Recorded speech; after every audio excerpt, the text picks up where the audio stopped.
या माध्यमातनं आमच्या सर्व भगिनींना विनंती करतो, कोणीही एजंटच्या नादी लागू नका। कोणी जर एजंट येत असेल तर तक्रार करा।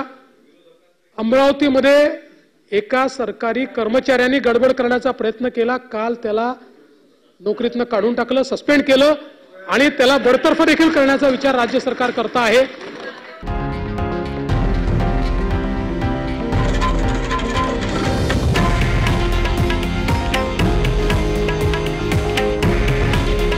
हे आहे देशातील नंबर 1 न्यूज नेटवर्क आणि आपण पाहत आहात TV9 मराठी। काळजी तुमची, हित महाराष्ट्राचं।